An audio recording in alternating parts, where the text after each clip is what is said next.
3 days before the wedding, I found a wedding plan on my fiancé's computer. The groom was him. The bride wasn't me. It was Sophia Vance, the daughter my stepmother brought into the Shaw family. The guest list, the dress measurements, the engraving on the rings, every last detail had originally been mine. But in the final version, Nathan Sterling had struck out Clara Shaw and written in Sophia Vance with his own hand. Then I found something that turned the cold knot in my stomach into pure ice. A deleted message. He was arranging for me to undergo a psychiatric evaluation before the ceremony. Once I was declared mentally incompetent, my stepmother could continue to hold the 28% of Shaw Group shares my father had left me. Nathan had never wanted the wedding. He wanted the company. And the wedding day itself was never meant to be mine, it was the day I would be erased. But Nathan didn't know one thing. The AI relationship assistant he had installed on my phone, supposedly to track our anniversaries, was still silently synced to his computer. Every deleted message, every hidden draft, every whispered plan, was coming back to me, one piece at a time. And when the wedding day finally arrived, the person being replaced wasn't going to be me. The screen went black a heartbeat before I heard Nathan's footsteps coming from the living room. I slid the mouse back into its exact original position. The planning document stayed open, but I minimized the recovery window, tucking it behind a cluster of unremarkable icons on the taskbar. By the time he pushed the door open, I looked exactly as I should, a tired bride-to-be staring at a wedding itinerary. He was carrying a glass of warm water. Nathan always did that. He wore the dark gray shirt I had chosen for him, sleeves rolled to his forearms, his watch band sitting perfectly straight against his wrist. For 3 years I had looked at that man and felt safe, safe enough to hand him half of everything my father left behind. Now all I felt was a slow, creeping nausea that I had ever mistaken control for care. Still up. He set the water beside my elbow and glanced at the screen. The planning document sat on its table of contents page, harmless and ordinary. I forced my trembling fingers to move the trackpad, scrolling to the most innocuous section I could find: processional, entrance, ring exchange, bride's toast. Every line sat flat and polished, like a real wedding. And underneath it, invisible to him, lay the trap they had spent weeks digging for me. Nathan leaned down, one hand resting on the back of my chair. The bridal shop will have the final fitting of the main gown ready tomorrow. We'll go in the morning to check it. The venue wants us there in the afternoon for the rehearsal, and the seating chart still needs one last pass. His voice was soft, the kind of soft that used to make me feel looked after. You've been run down lately. Don't try to handle everything alone. I wrapped my fingers around the glass. The water was warm, but my hand stayed ice cold. All right. My voice came out steadier than I expected, so steady that he didn't catch the fracture underneath. He smiled and reached to touch my hair. I shifted, just an inch. His hand hovered in the empty air for half a second before he pulled it back, still smiling. Still upset about the seating chart. I looked up. What seating chart? Nathan had that answer ready, like a line he'd practiced in front of a mirror. Eleanor mentioned that Sophia is still a Shaw, after all. It would look strange to outsiders if she were seated too far from the main table. She just wants a seat a little closer. Eleanor. He called my stepmother Eleanor with more warmth than I had ever managed. It curdled something inside me. Closer how? I kept my eyes on the ring of condensation the glass left on the desktop. He didn't answer right away. Instead he walked behind me and closed the laptop, gently, as if he were tucking me into bed. Clara, a wedding only happens once. Don't make everyone uncomfortable over a small thing. I knew what he meant. Let it go. Don't push. Don't ruin the perfect picture. I had spent years obeying that script. My mother died when I was young, and my father remarried Eleanor when I was in high school. Sophia arrived with her, a quiet, doe-eyed girl who told relatives, "Clara is the real daughter. I'm just staying here." Everyone believed her. After a while, I almost believed her too. Until tonight, when I saw my name scratched out in Nathan's own handwriting. Sophia hadn't been sitting quietly. She had been waiting for someone who was willing to hand her my life. "I don't want to make anyone uncomfortable," I said, setting the glass down with a soft click. "But the seating chart was finalized weeks ago. Changing it now will throw off the flow." Nathan's gaze flickered. He hadn't expected me to push back with logistics. My whole life, I had always yielded to Eleanor first, apologized second. My father used to say, "We're family, don't keep score." I never kept score. And here I was, 3 days before my wedding, watching the scorecard they had written for me. He recovered fast, flashing his easy smile. "Then we'll look at it together at the venue tomorrow. Don't get wound up. You've been tired lately." As he left the room, my phone buzzed against my thigh. Not a text. A background alert from the AI assistant. *bound device 𝐃𝐄𝐒𝐂𝐋𝐸 has unsynchronized logs. Continue recovery, *. I tapped the screen dark. Nathan paused at the door. "Who's messaging you this late?" "The wedding planner," I said. "Confirming the time for tomorrow." He didn't question it. He was too confident that he already had me locked inside the frame he had built. Once his footsteps faded down the hall, I opened the laptop again. The recovery window was still waiting. I clicked continue. This time it wasn't a chat with Charles Blackwood. It was a file revision history. Premarital Joint Operating Authorization V3, edited at 3:27 a.m. From Nathan's device. I opened the cached preview, and a wall of legal text filled the screen. I didn't understand most of it, but certain phrases kept pulsing out at me like warning lights. *irrevocable. Continuously effective. Authorized proxy. Major operational decisions, in one line, highlighted in yellow. Signing date must precede marriage registration to avoid authority gaps upon termination of proxy. I read it 3 times, my stomach dropping further with each pass. Nathan didn't want my shares after the wedding. He wanted me to sign them over before I walked down the aisle. And then, once it was legally categorized as unstable on the wedding day itself, Eleanor would retain proxy control. Nathan would have the authorization. Sophia would have my identity. And I would be the poor, unstable bride who couldn't even sign her own name. I was still staring at the screen when I remembered the business card Eleanor had pressed into my hand 2 weeks ago. A private psychological consultant. She had held my hand, eyes brimming with manufactured tears. "Clara, sweetheart, I'm not saying anything is wrong. But you've been under so much strain since your father passed. Just a quick chat before the wedding might help you sleep." I hadn't taken the card. Sophia, seated beside her, had murmured, "Don't misunderstand, Clara. Mom is just worried about you." And Nathan, ever the diplomat, had tucked the card into my bag and said, "It's your choice. No one's forcing you." No one was forcing me. They were just braiding the rope and waiting for me to slip my own neck into the noose. Nathan's voice cut through the silence. "Clara, are you asleep?" I didn't answer.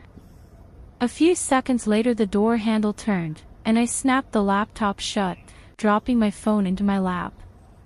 He stood in the doorway holding my pill case. White plastic, with the label of my sleep aid. You forgot your medicine. The sight of it scraped something raw in my throat. That prescription had come from the doctor Eleanor recommended. I had taken it twice. Both times, I woke up the next morning with my thoughts wrapped in fog, slow and thick, like trying to run underwater. I'd assumed it was a side effect. Now, looking at the case in his outstretched hand, I was suddenly afraid to touch it. Not tonight. I have to be up early. I don't want to oversleep. Nathan's brow furrowed, just a fraction. The doctor said it's best to keep to the schedule. Since when do you care so much about doctor's orders? The words came out sharper than I intended, and the silence that followed felt like a blade. Behind the warm shell of his face, something cold flickered. I looked away quickly, rubbing my temple. Sorry. I'm just tired. He set the pill case on the desk. Fine. Don't take it. But don't be late tomorrow. The bridal shop schedule is tight. The door closed. I waited until his footsteps disappeared, then let out a long, shaky breath. My phone buzzed again. Another recovered result, this time a call log. Caller, Eleanor. Time, 3:36 a.m. Duration, 1 minute, 19 seconds. The system had only been able to recover one line of voice-to-text, * don't stop the pills. She has to look unstable before the wedding, *. I sat there, the words ringing in my ears like a struck bell. It took a long moment before my hands would move. Then I screenshotted it. Saved it. Backed it up to the cloud. Copy after copy, as if preserving evidence of my own sanity. At 4 in the morning, I logged into Shaw Group's internal email. After my father's death, Eleanor controlled my shares as proxy. Plenty of the old guard still respected me, but the files that mattered had always been kept just out of reach. I only had access to the public circulation logs through my residual board family account. I searched for proxy termination. The earliest result was a letter the family lawyer had sent Eleanor the year my father died. I opened the attachment. Buried in a dense summary of his will, a clause I had never truly read before, * the 28% equity held in trust for Clara Shaw shall be administered by Eleanor Shaw as proxy. Clara Shaw may apply to terminate the proxy and recover all voting and income rights upon reaching the age of 25, or upon completion of marriage registration, *. My father had meant to protect me. He was afraid I was too young, too easy to fool, too breakable. He had never imagined that the very protection he built would be turned into a weapon against me. I was still 4 months shy of 25. The wedding was 3 days away. They couldn't wait 4 months. So they were going to do it at the altar. I saved the will summary. Then I gathered everything, the authorization preview, the lawyer's messages, the voice-to-text transcript, into a single folder. When the prompt asked me to name it, I sat there for a long time, my cursor blinking in the dark. I typed 2 words. Evidence. Near dawn, Nathan sent a message. * 10 a.m. at the bridal shop. Eleanor and Sophia will meet us there. * A second message followed right after. * Sophia says she wants to help you with the veil. We're all family. Don't read too much into it. * I stared at the words until a hollow laugh escaped me. Even stealing my dress had to be dressed up as doing me a favor. I typed back a single word. Okay. Then I opened the AI settings. Nathan's computer was still online, bound to my phone. Gray text at the bottom of the screen read, "Local cash recovery permission remaining. 68 hours 12 minutes, he had tied the rope around me himself. Now it was my hand on the other end. At 10 o'clock, Nathan's car pulled up downstairs. He opened the passenger door for me like he always did, every movement exactly what a loving fiancé should perform. I slid inside and avoided his hand as I buckled my seatbelt. He studied my face. Didn't sleep well. A little. I didn't elaborate. He didn't push, only turned the heater up. After the wedding, we'll spend a few days at the coast. The place you always wanted to go. I watched the road slide backward through the windshield. We had driven this route so many times, booking the restaurant, choosing rings, touring the venue. Every time, he held my hand and swore I wouldn't regret it. I used to think that was a promise. Now I understood it was rehearsal. The bridal shop occupied a renovated townhouse in the city center. The saleswoman greeted Nathan by name, her smile professionally polished. "Mr. Sterling, Miss Shaw is already upstairs." I stopped walking. Nathan stopped a beat too late. The saleswoman registered my face and her smile froze. "I'm sorry, I meant the other Miss Shaw." The other Miss Shaw, the phrase pricked like a needle, small and precise, right in the most humiliating place. Nathan's hand found my shoulder. "They probably just got here." I didn't shrug him off. I just lifted my head toward the staircase at the back of the shop. The fitting area upstairs was visible through a half-drawn curtain. Eleanor was settled on a velvet sofa, a coffee cup balanced in her hand. And Sophia was standing in front of the floor-to-ceiling mirror, wearing my wedding dress. The full skirt pooled around her, pearls running from the bodice to the hem. I had tried on that dress 3 times. The waist had been tailored twice. The silk flower at the heart of the neckline I had chosen myself, from a tray of samples, while Nathan sat beside me and said it was perfect. Now it bloomed on someone else's chest. Sophia turned and saw me. Her expression flickered into a perfect pantomime of surprise. "Clara, you're here." She lifted the skirt slightly, her voice sugared and soft. "I only wanted to see how it fell. I didn't expect it to fit so well." Eleanor set her cup down, smiling. "You girls are practically the same size." Sophia was just trying to be helpful. "You don't mind, do you, Clara?" Behind me, Nathan said nothing. In the mirror, I caught his eyes. He was looking at Sophia. Not with surprise. Not with disapproval. With the quiet stillness of a man who had known exactly what he would find when he walked through the door. My hand slipped into my bag, and my fingertip found the record button on my phone. I smiled at Sophia. Not at all. A brief, brilliant spark of triumph lit her eyes. Then I stepped past her, straight to the boutique manager, and laid my ID on the counter. "Please pull the customization order for this gown. The contract and the payment receipt." The manager blinked. I flipped to the last page of the contract. Customizer, Clara Shaw. Payer, Clara Shaw. I turned back to the mirror, to Sophia's reflection. "Since she finds the fit so comfortable, I'd like the store to issue a formal statement. Unauthorized try-on of a custom bridal gown by a non-customizer, 3 days before the wedding. And I'd like a copy of the surveillance footage." Sophia's smile stiffened at the edges. Eleanor's cup met its saucer with a porcelain clink. "Clara, we're all family. There's no need to make this ugly." "You're right, Eleanor." I pulled my phone from my bag, screen glowing, the recording timer still running. That's exactly why I'm documenting everything now.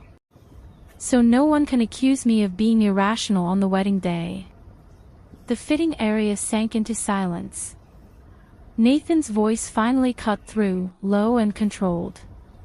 "Clara, don't cause a scene in public." I turned to face him. Am I causing a scene? He had no answer. The manager glanced between us, her expression shifting from confusion to cold professional assessment. She murmured to an assistant, who hurried away toward the security office. Another staff member appeared with the printed customization order. Sophia's face went pale. She clutched the skirt, and I saw the moment the realization hit her. This dress was never going to be hers just because she had slipped it over her shoulders. I looked at myself in the mirror. The woman staring back had dark circles under her eyes and pale lips. But her spine was straight. She didn't look like a bride about to be swapped out. She looked like someone who had finally woken up. My phone buzzed. The AI had recovered another deleted draft. Asterisk recipient, Charles Blackwood. Preview, she started keeping evidence. The evaluation needs to be moved to tonight, asterisk. I lifted my gaze back to Nathan. He was watching me, and he wasn't smiling anymore. He knew I wasn't either. Sophia stood frozen in the mirror, her lips pressed into a thin, bloodless line. I don't think she had ever imagined I would pull out the surveillance footage and the contract in front of everyone. I had been so easy to push around for so many years that they had mistaken my patience for permanent surrender.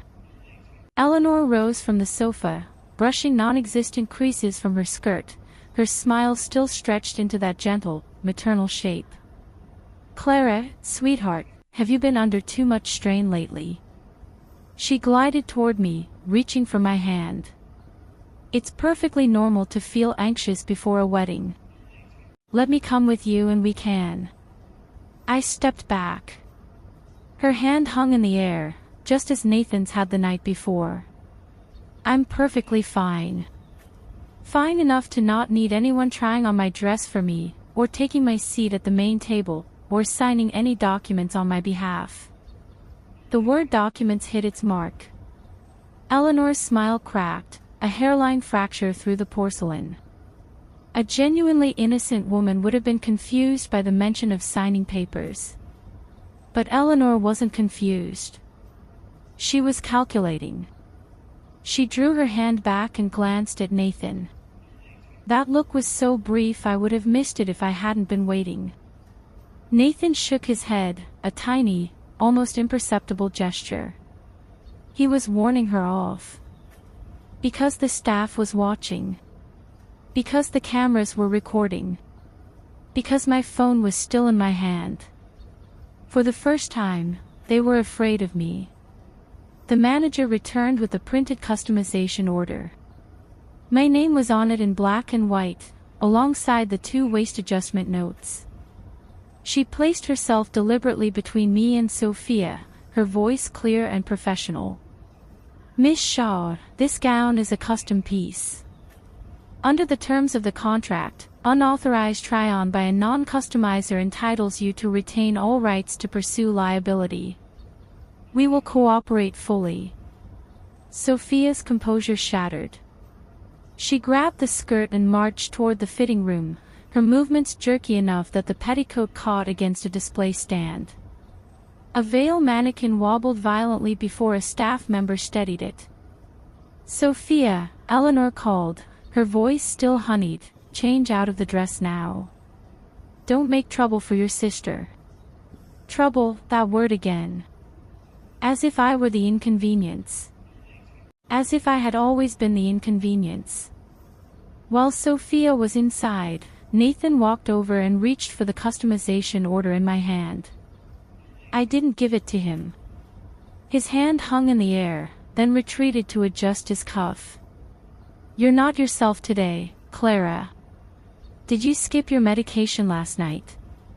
Lack of sleep can do that. You think this is about the medication? I think you need rest. His gaze settled on my face the way a clinician might assess a patient. Pre-wedding anxiety can spiral. It's not good for you. I'm rested enough, I said, folding the order into my bag. Rested enough to take back my own wedding dress. A muscle in Nathan's jaw tightened. I had spent 3 years learning the tiny topography of his face, and I recognized every marker of contained irritation. Sophia emerged in her own clothes, her eyes rimmed red. She handed the dress to a staff member, letting her fingers linger for a dramatic moment on the hand-sewn flower. Then she looked up at me with her practiced, trembling voice.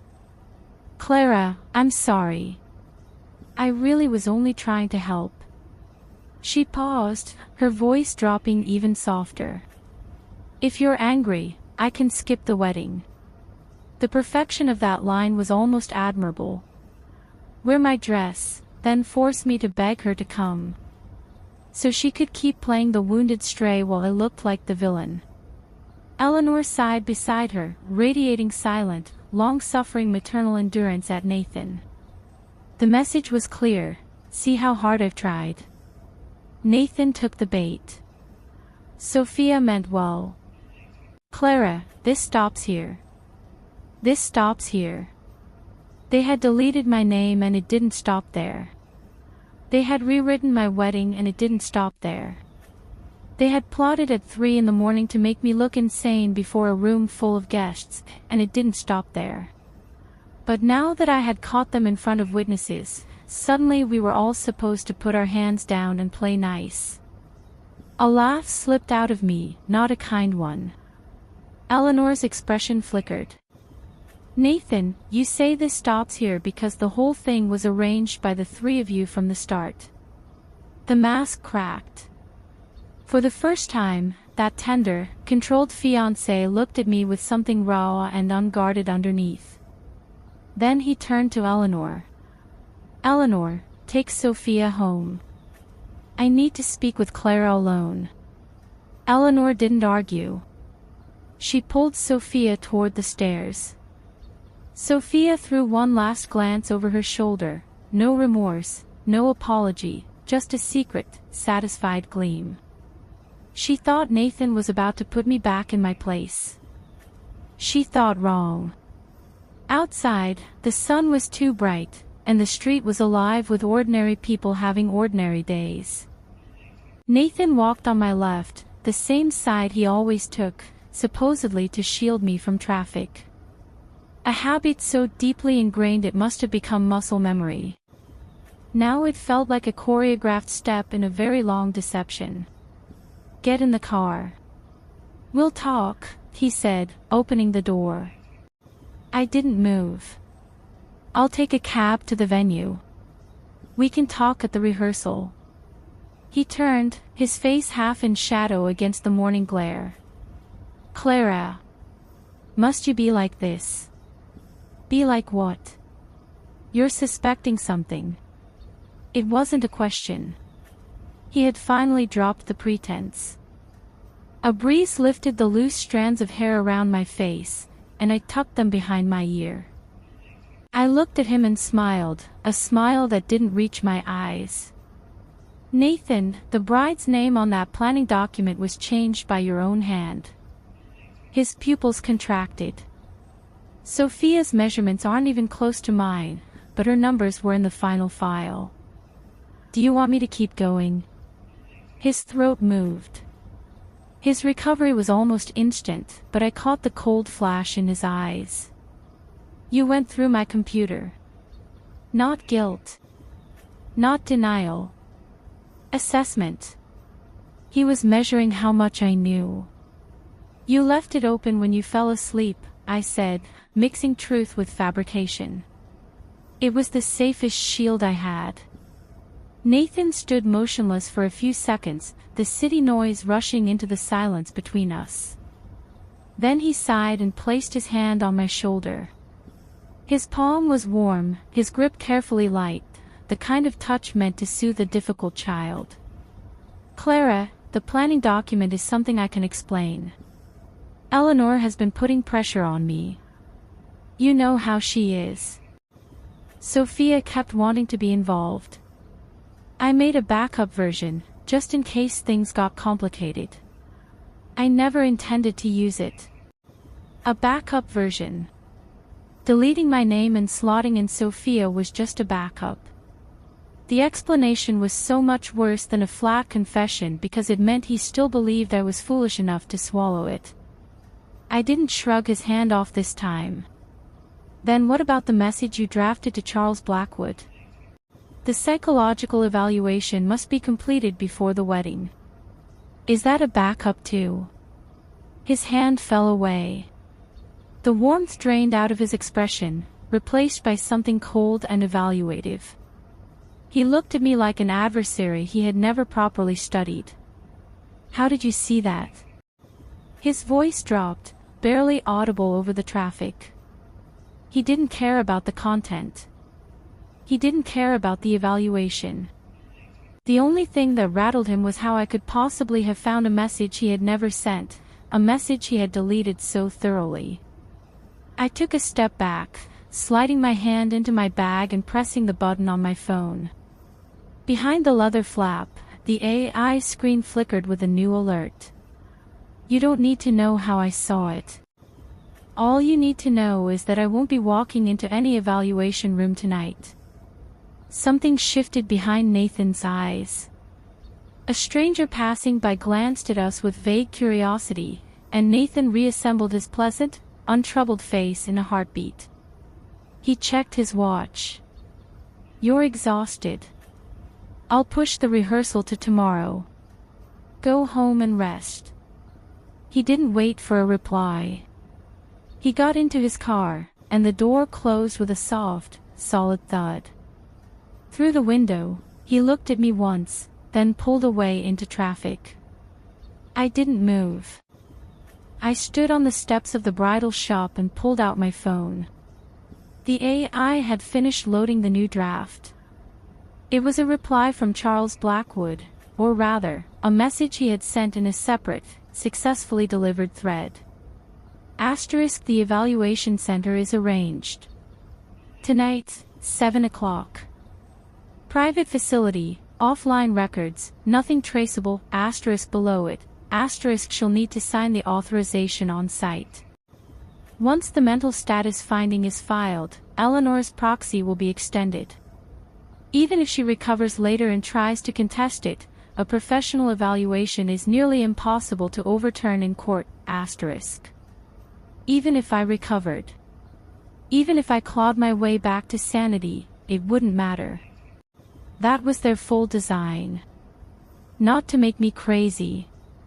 Just to make me documented as incapacitated for a single, crucial window. Once the ink dried, I could be as lucid as I wanted. It would make no difference.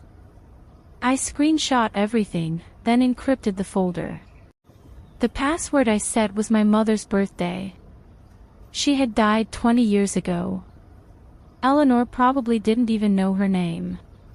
On the way to the wedding venue, I called my assistant, Jenny. She was one of the few people left at Shaw Group I could still trust. My father had assigned her to me years ago, saying she had a tight mouth and quick hands. After I had been sidelined, they had shuffled her off to administration. She answered in a hushed voice, a printer whirring in the background. Miss Shaw. I need you to look someone up, I said. The attorney who handled my father's estate, his full name, his firm, and any new billing activity with the company recently. Jenny didn't ask why. She just paused, calculating. It might take until tomorrow. Compliance has things locked down. Just dig. I'll do the rest. The venue was a sprawl of manicured lawn beneath a glass dome, the exact spot I had described to Nathan when I was 18. I had said I wanted to be married under the stars. He had remembered everything. He remembered what dress I loved, what flowers I wanted, what moments I was weakest. He didn't misunderstand me. He understood me perfectly. That was the horror of it. The wedding planner hurried over, her headset dangling. Miss Shaw. Mr. Sterling said the rehearsal was postponed to tomorrow, but you're here. Just checking a few details on my own, I said, offering a smile that felt almost real. She walked me through the processional path, showing me the stage, the lighting cues, the spot where the bride would pause for the third light cue to hit. Every detail had been arranged flawlessly. Nathan never missed on presentation. At the seating area, I stopped. "Show me the main table chart." She flipped open her binder. 11 seats. Nathan's parents, a couple of major shareholders, my seat marked Clara Shaw, and beside it, Nathan Sterling. Eleanor and Sophia had originally been placed at a side table, but in the latest printed version, someone had inked Sophia's name onto a main table overflow seat. A note in the planner's handwriting read, "Per groom's request, reserve a place for Sophia Vance at the main table to facilitate family photos during the toast." Family photos. Nathan, Eleanor, Sophia, and me, wedged into the corner, smiling through clenched teeth. "Remove the extra seat," I said. The planner hesitated. "But Mr. Sterling, this is my wedding." I held her gaze. "I'm the bride." She took out her pen and struck through Sophia's name. In the margin she wrote, "Per bride's instruction." She handed me a photocopy. I folded it into my bag just as my phone vibrated. Jenny. Charles Blackwood. Senior partner, Blackwood and Associates. Our legal billing shows a new payment to his firm this month, *. I stared at the name, then typed back, *. Book me an appointment with him. Tomorrow afternoon. Find a reason he won't refuse, *. I looked up at the glass dome. The florists were weaving pale pink Austin roses through the arch. The lighting crew was warming the amber gels. The whole place was exquisite. A beautifully wrapped trap. I was going to pull the trap shut, but not on me. Another buzz. Not Jenny this time. The AI *bound device 𝐶01 is executing bulk file deletion. 48-hour cache being purged. Nathan was cleaning house. After our standoff on the street, his first move was to scrub his computer. He must have been sick with regret over binding our devices. But I had already pushed everything to the cloud, backed up to Jenny's independent server. He could delete forever. He wouldn't touch what I held. I closed the AI and dialed another number. It rang 5 times. Clara. The voice on the other end was careful, measured. Edward Sterling, Nathan's father. He was one of the few board members who had never cozied up to Eleanor. He had been my father's friend, and when Dad was dying, Edward was among the handful who hadn't scrambled to choose sides. "Mr. Sterling, do you have time tomorrow afternoon? I'd like to discuss some company matters with you. In person." A pause. "I've stepped back from operations since your father passed." A diplomatic answer. Stepping back didn't mean blindness. I waited. He sighed. "Tomorrow, 3 o'clock. I'll have the tea room cleared." "Thank you." I ended the call and looked at my reflection in the dark phone screen. My eyes were rimmed with pink, but they were dry. I hadn't cried since this started. Not once. It wasn't that I didn't feel like crying. It was that crying was a luxury I couldn't afford yet. I took a cab home. When I walked in, the living room lights were on. Nathan was on the sofa, a manila envelope on the coffee table in front of him. He had showered and changed into casual clothes, his hair still damp. He looked exactly like the man who had waited up for me on 100 ordinary nights, attentive, warm, disarmingly safe.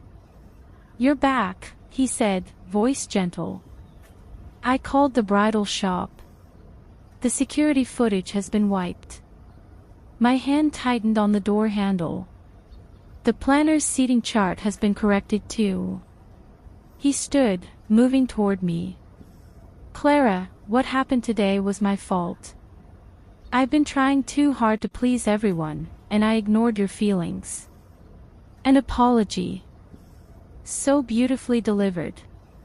If I hadn't been holding Charles Blackwood's messages, the authorization preview, Eleanor's voice on the transcript, I might have melted right there. I had melted for 3 years. Every apology. Every soft word. Every time he bent his head to coax me back into line. Nathan. Yes. I've seen everything on your computer. The clock on the wall was the only sound. Nathan stopped 2 paces away. His expression didn't change, but his shoulders tightened, a barely perceptible hitch of breath. The authorization.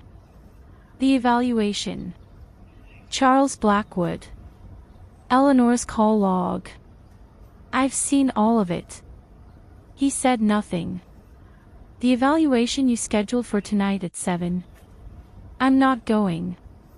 I walked to the coffee table and pulled the photocopied seating chart from my bag, laying it across the manila envelope.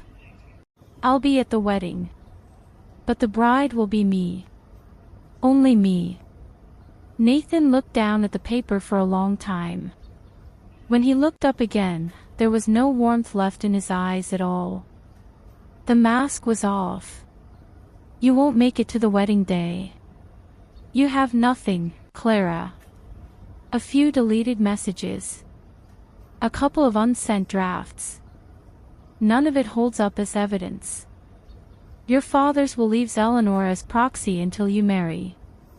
If you're deemed incapable of independent consent before then, the proxy continues. You skip the evaluation tonight, and they'll find another way tomorrow. There's no exit. He was right.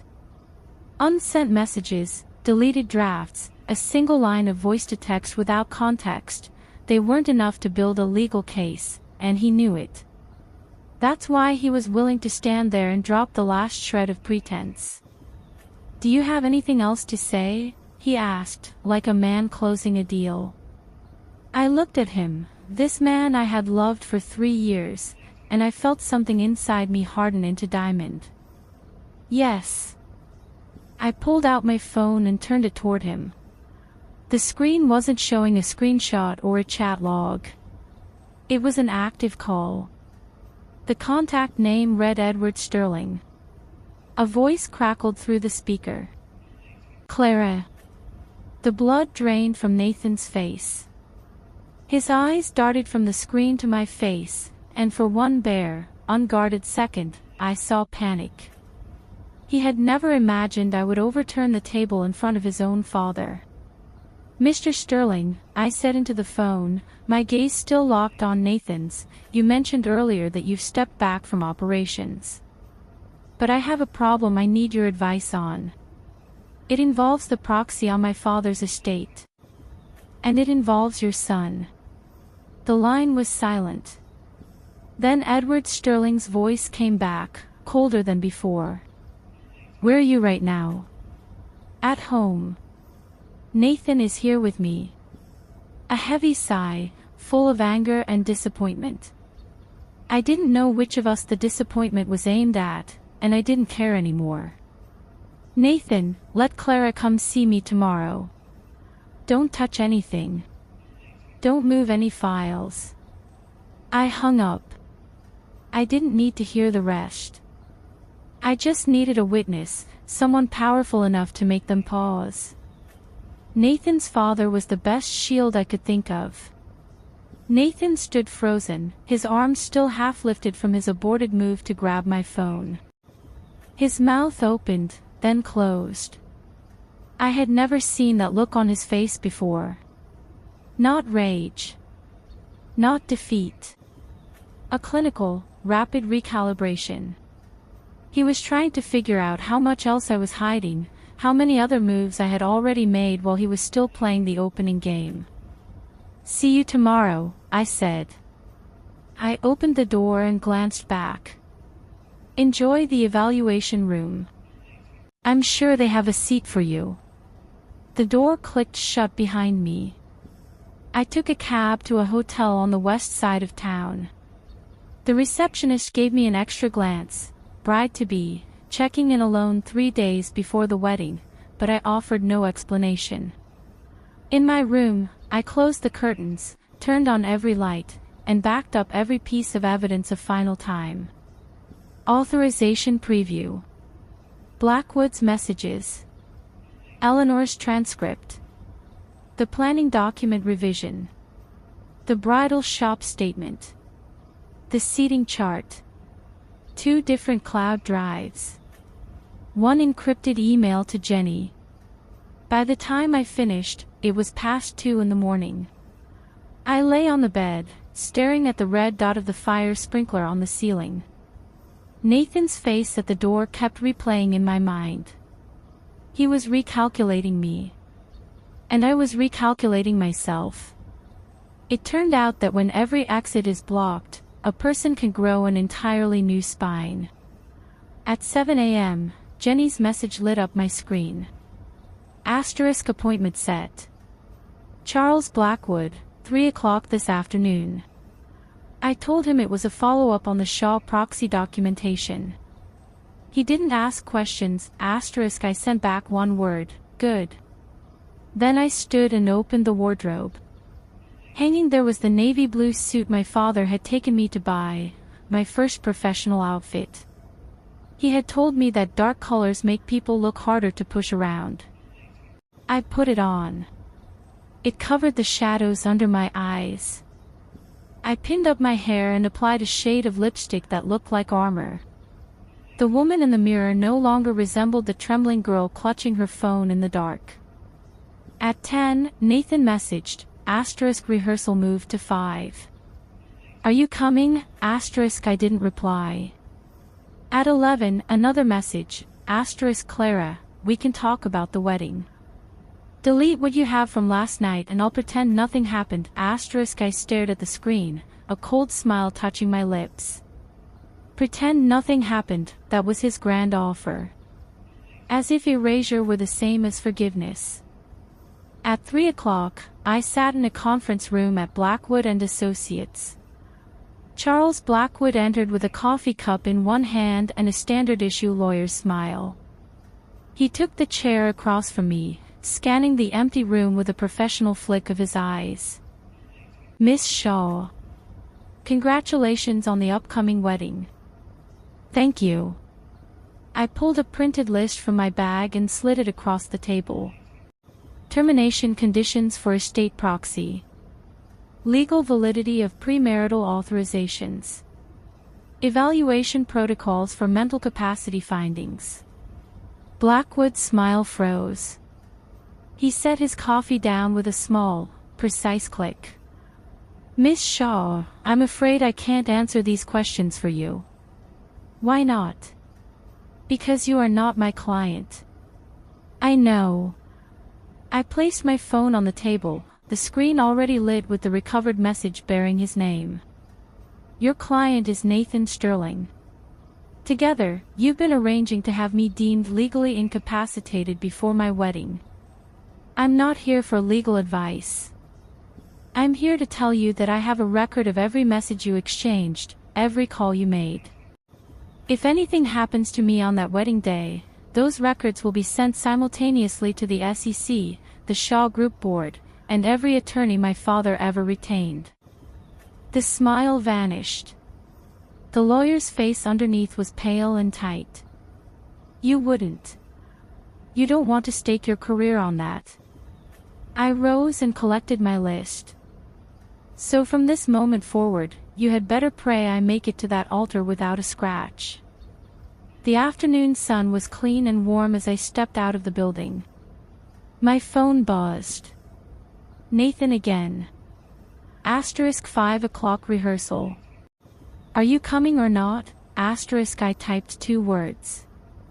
See you there. Then I looked across the street at the Shaw Tower and let myself feel it, just for a moment. In 4 months I would be 25. After that, no one would ever make another decision for me. I walked into the venue at 5 o'clock sharp. The glass dome glowed amber in the late afternoon light, and the Austin roses had all been woven through the arch. The planner met me at the entrance with a clipboard and a strained smile. "Miss Shaw, Mr. Sterling is already here." "Alone?" She hesitated. "Mrs. Shaw and Miss Vance are here as well. They said they wanted to watch the rehearsal." I walked down the aisle.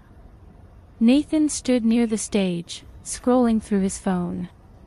Eleanor was settled in a front row chair, and Sophia hovered beside her. When Sophia saw me, she edged a half-step behind her mother, like a child hiding from a thunderclap. Nathan looked up. His gaze caught on the navy suit, and I saw him recalibrate again. This was not the woman who had worn soft dresses and waited for him to come home. "There you are," he said, slipping his phone into his pocket. "The planner wants to run the processional first. You'll walk from there to here. The light hits on your third step." "Not yet." I sat down at the far end of the front row, leaving a row of empty chairs between me and Eleanor. "There's something we need to settle before anyone rehearses anything." Eleanor tilted her head, that porcelain smile still in place. "Clara, dear, can't it wait until after the rehearsal?" "No." I pulled a manila envelope from my bag and rested it on my lap, my palm flat on top. "Because once the rehearsal is over, some of you might not be here anymore." Sophia's face went chalky. Nathan took a step toward me, lowering his voice. "Clara, I already apologized for yesterday. Let's just get through the rehearsal, and then we can talk about the rest." It wasn't a misunderstanding. My voice was quiet, but it carried. The planner, standing awkwardly by the stage, took a step backward, then another, and finally murmured something about needing to check the lighting and fled. The four of us were alone under the dome. Eleanor's smile finally dimmed. She folded her hands in her lap, every inch the composed matriarch. "Clara, your nerves have been frayed for weeks. Nathan told me you've barely slept and you've refused your medication. Wedding stress is normal, but this..." "Eleanor." I turned to face her fully. "The medication your doctor prescribed. I had it tested." Her fingers tightened almost imperceptibly on her knee. "Expedited analysis. The results came back this morning. Those sleeping pills contain a prescription-grade sedative. Long-term use causes drowsiness, memory impairment, and diminished judgment. The same substance showed up in my blood work from the physical use scheduled after my father's death." I pulled the lab report from the envelope and held it out. "She didn't take it." Nathan did, scanning it with a rigid jaw. "For months I thought the exhaustion was grief." My voice stayed level, but I could feel the old, cold anger coiling in my chest. But someone was making sure I stayed too foggy to fight back. Sophia's voice cracked through the silence. "That's a lie. My mother would never drug you. You can't just wave some report in." "I can," I said, rising to my feet and facing her. "Because my name is Clara Shaw. Because my father was Richard Shaw. Because this company is named Shaw, and it belongs to me, not to your mother and not to you." Sophia's mouth opened and closed, her eyes brimming with the tears that had always worked on everyone else. But there were no sympathetic relatives here. No audience to perform for. Just the four of us, and the truth. Nathan's voice was careful. "Clara, if the medication was tampered with, I'll get to the bottom of it. But the wedding..." "The wedding..." I turned to him, and something in my expression made him stop mid-sentence. "Do you still think there's going to be a wedding?" I began pulling documents from the envelope, laying them across the chair seats one by one. The AI recovered authorization preview. The screenshots of his messages with Charles Blackwood. The voice-to-text transcript of Eleanor's call. The planning document revision history. The seating chart with Sophia's name inked onto the main table. I laid them out like a hand of cards. This morning you told me I had nothing that would hold up. That deleted messages and unsent drafts weren't evidence. I picked up my phone and hit play on the recording.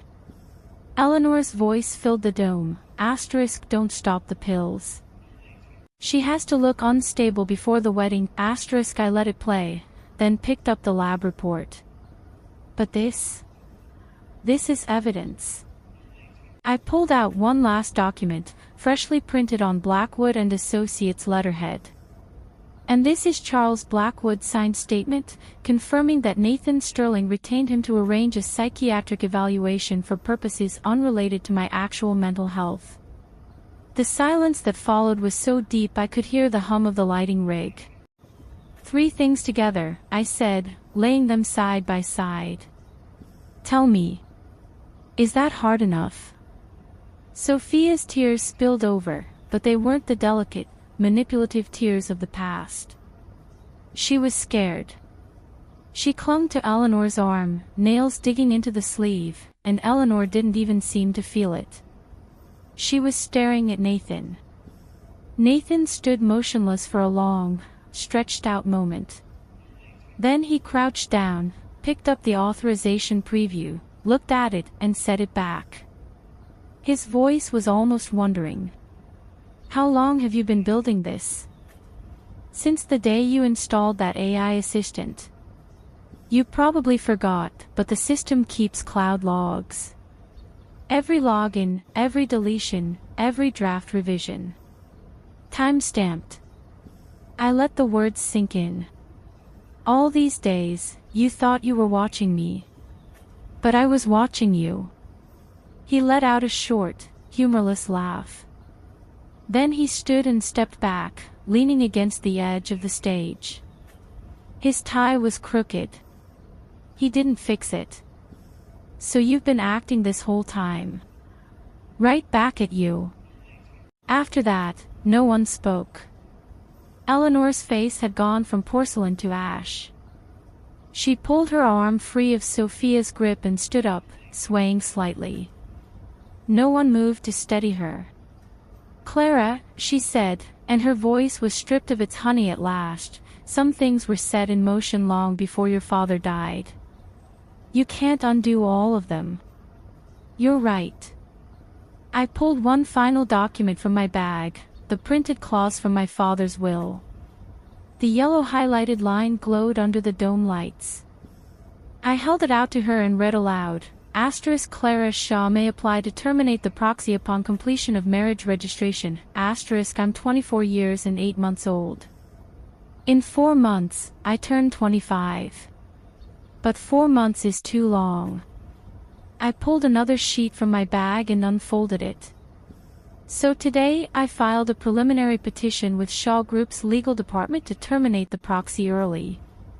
The rule allows early termination if the proxy holder has acted in bad faith against the beneficiary's interests.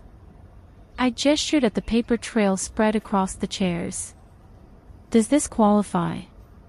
Eleanor stared at the petition. The last of the color drained from her face. She opened her mouth, but no sound came out. Nathan watched from the stage, his expression blank and unreadable. He wasn't strategizing anymore. He was witnessing the endgame, and he knew it. He straightened his tie slowly, a gesture of surrender more than composure. You win, he said, so quietly I almost didn't catch it.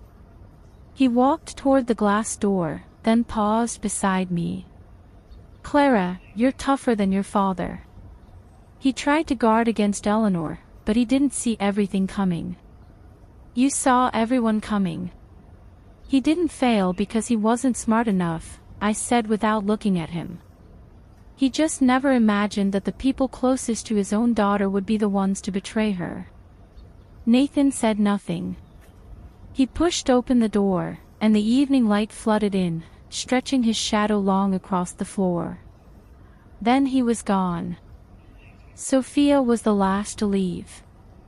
She looked at me, her lips trembling around words that never formed, maybe one last attempt at victimhood, maybe a genuine flicker of something human. In the end she said nothing at all and followed her mother out of the door. I stood alone under the glass dome. The scent of roses drifted down from the arch, cloying and sweet. The planner crept back out from the back room. "Miss Shaw, should we start the rehearsal?" "The rehearsal is cancelled," I said, still looking up through the glass at the clean, cloudless sky. "The wedding is cancelled too. And the flowers. The venue. Send the flowers to the children's ward at the city hospital. Pay the venue in full. I won't leave you with the bill." I turned to her and smiled, a real smile this time, tired and raw and somehow weightless. This wedding was never meant for me. Now I have a different kind of ceremony to attend. That evening, Shaw Group's legal department formally initiated the proxy termination process. Eleanor submitted her resignation as proxy holder the following day, offering no legal resistance. Charles Blackwood resigned quietly from his firm. His name never appeared on another Shaw document. Edward Sterling sent me a message after the board meeting. 4 words. "Your father would be proud." I stared at them for a long time before turning my phone over and getting back to work. 3 months later, I turned 25. Shaw Group held an extraordinary general meeting, and my full voting and income rights were formally restored. When the vote tally was announced, the old guard who had worked with my father rose and applauded. I sat in the chair he once occupied, and I remembered him putting his hand on my head and saying, "Clara, everything I've built will be yours one day. But you have to learn how to hold on to it yourself." I hadn't understood what he meant back then. I understood it now. I never saw Nathan again. I heard he left the city and took a mid-level project management job somewhere far away. At a business dinner, someone once asked him about me. He was silent for a long moment, then said, "I was blind. Sophia and Eleanor moved to the next town over." Eleanor tried to angle for a management position at another firm, but the background check turned up the Shaw affair, and the offer evaporated. Sophia opened a tiny bridal boutique. The sign above the window read, "Every dress should belong to only one bride." Someone sent me a photo. I looked at it for a few seconds, then closed the tab. The wedding gown I had fought to reclaim, I never wore. I donated it to a textile museum. The exhibit label reads, *Anonymous donor. This gown never made it to a wedding, but it witnessed a woman reclaim her name, *. Now it's autumn again. I stand at the floor-to-ceiling window of my office in Shaw Tower, watching the ginkgo leaves carpet the sidewalk in gold. My phone lights up. The AI assistant has one final notification. *bound device 𝐶E01 has not synced in 120 days. Unbind, I tap confirm, Nathan Sterling vanishes from my contacts. Jenny knocks and comes in with a stack of project proposals. "Miss Shaw, board meeting at 3, then a call with Orion Strategic at 5. Oh, someone left flowers at reception. No card. I take the bouquet. Gardenias. A little out of season, the petals curling faintly at the edges. There's a handwritten note tucked inside, in a script I don't recognize. Gardenias bloom in autumn too. I look at the words for a moment, then place the card in my desk drawer and pick up the project folder. "Let's go," I say to Jenny. "We've got a board meeting." The afternoon light fills the corridor as I walk toward the elevator.